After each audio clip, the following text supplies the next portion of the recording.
Good morning guys. Today we will start our next example based on your one-dimensional bar element or rod element. Okay, in previous lecture we have discussed the procedure to solve the finite elemental procedure to solve the one-dimensional problems or one-dimensional bar element problems. So similarly, in previous lecture we have already solved first example related to your bar system. Now we will try to solve another example of bar system in this lecture. Okay, so we will solve this example. So here I have written the example on the board. So here there are three elements, 1, 2 and 3.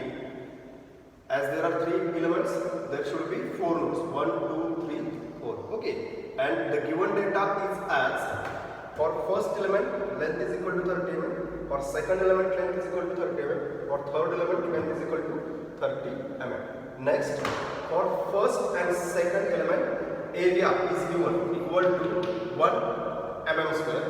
Then for third element area is given equal to 2 mm square. Okay, next is what? Which data is given? E means Young's modulus for element 1 and for element 2 it is given equal to 30 into 10 raised to the power 6 Newton per mm square. Then Young's modulus E2 or Young's modulus E for this third element it is given equal to E for this element is given equal to 15 into 10 raised to the power 6 Newton per mm square. Okay, so this is the data given for this example. And what is the question? So first question is what? Find out the global stiffness matrix. Okay, first question is what? Find out the global stiffness matrix. Second question is what? Find out the displacement at node 2 and at node 3. Means you need to find out displacement at node 2 and at node 3. Okay, the values of displacement at node 2 and at node 3. And third thing is what? Find out the reactions at supports, at left support and right support. Okay, so reactions at 1 and at 4 means R1 and R2. What is the value of R1 and R2? And next is what? Fourth question is what? Find out the stresses in each element. So stresses in element 1, 2 and 3 respectively. So find out the stresses in each element, sigma 1, sigma 2 and sigma 3. Okay, so first question is what? Find out the global stiffness matrix K. Second is what? Find out the nodal displacement at node 2 and node 3. Third is what? Find out the reactions. And last one is what? Find out the stresses in each element. Okay, so now we will try to solve this example by using our finite elemental procedure. Okay, so first step is what? So first step to solve such type of problem or to get the global stiffness matrix is what? Find out the elemental stiffness matrices. Okay, so find out the elemental stiffness matrices. As we know that the elemental stiffness matrices here length for each element is 30 mm, 30 mm, 30 mm. So first thing is what? Find out the elemental stiffness matrices for element 1, 2 and 3. So we know that the elemental stiffness matrices K1 is equal to A1 E1 by L1 in bracket 1 minus 1 minus 1 1. Okay, so this is for first element. So K1 will become, now A1 is given equal to, for first element A1 is equal to 1 mm square. So 1, all units should be in mm. Okay, so A1 actually it is given in mm square. So it is taken as it is. So K1 is equal to 1 into E1, the value of E1. It should be also in Newton per mm square. As in example, it is given in Newton per mm square. So we will take it as it is. 30 into 10 raised to the power 30 into 10 raised to the power 6. Next thing is L1. L1 is equal to 30 mm. 30 1 minus 1 minus 1 1. Okay, so K1 will become equal to 30 sorry, this 30 will go cancel with this 30.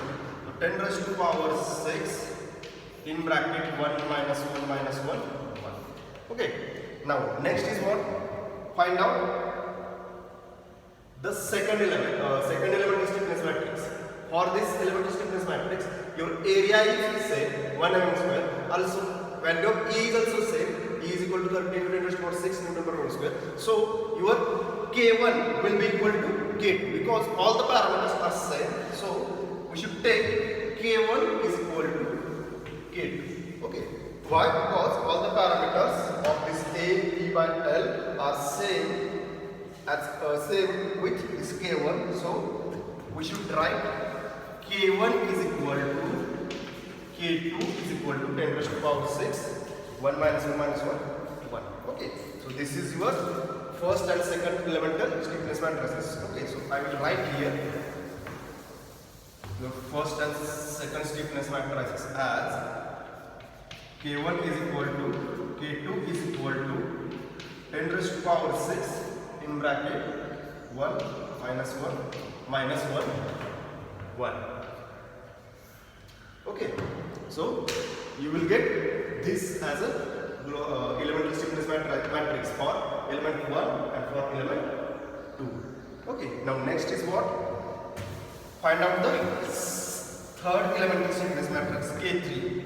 So K3, it is given as A3 E3 by L3 in bracket 1 minus 1 minus 1. Okay, so K3 will become A3 means area for this element is given equal to 2 mm square. So 2 into E is equal to 15 × 10⁻⁶ Newton per mm square. So it is equal to 15 into 10⁻⁶ divided by L is equal to 30 mm in bracket 1 minus 1 minus 1 1. So this will become equal to, so K3 will become equal to K3 is equal to 15 into 30 this will get cancelled with this 30. So it will remain 10⁻⁶ in bracket 1 minus 1 minus 1 1. So in this way you will get the elemental stiffness matrix. Now next is what? Find out the global stiffness matrix now. Now to get the global stiffness matrix, order of global stiffness matrix will become equal to, as there are 4 nodes, so the order of your global stiffness matrix should be equal to 4 by 4. It's the square matrix of order 4 by 4. Okay, so it should be of order 4 by 4. So it will become 1 2 3 4 1 2 3. Okay. So now how to construct global stiffness matrix? So first we need to write down the K1 in between position between node 1 and node 2. K1 will be placed. Now K2 it will be placed out positionally in position between node 2 and node 3. So between node 2 and node 3 means this will be replaced. Will replace this matrix over this box, square box. Now finally, this is the position of this elemental matrix for K3. Its position is between node 3 and node 4. So it will position between node 3 and node 4 as that. Okay. So in this way, you can replace these matrices over these boxes. Okay. Here, note that this 10⁻⁶ it is common to these 2 elemental matrices. Similarly for this third elemental stiffness matrix. So 10⁻⁶ will be common for global stiffness, or we will take this term as a common for our constructing our global stiffness matrix. Now we will put the elemental stiffness matrices over this global stiffness matrix as K1 its position is between 1 and 2. As 10⁻⁶ it is common, so it will be positioned as 1 minus 1 minus 1. Next K2, its position is in between node 2 and 3. Between node 2 and 3. So it will be right. It should be written as 1 plus 1, 1 plus 1, minus 1, minus 1, 1. And next final is this third one. Its position is in between node 3 and node 4. So write this in. It is written as 1 minus 1 minus 1. Remaining terms should be